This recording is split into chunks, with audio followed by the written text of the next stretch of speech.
আসসালামু আলাইকুম এভরিওয়ান। আজকে আমি এগুলো রান্না করবো। কড়াইতে তেল দিয়ে নিলাম, পোকোয়া মাছ এগুলো রান্না করবো, ভেজে নিলাম।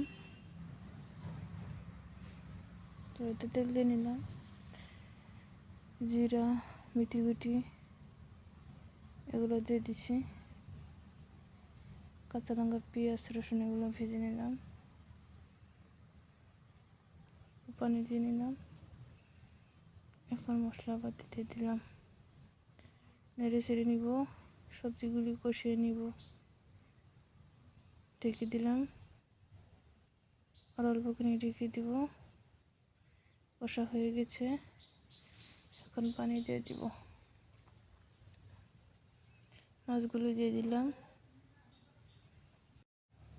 এখন আমি ভাত বসিয়ে দিব, অল্প নেড়ে ছেড়ে দিলাম। এখন আমি অল্প রসুন দিয়ে নেব।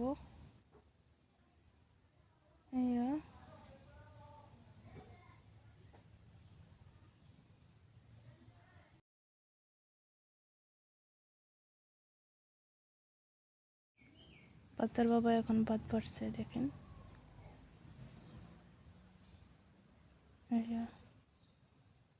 খেতে শুরু করে দিচ্ছে, বলছে দারুণ হয়েছে, আলহামদুলিল্লাহ।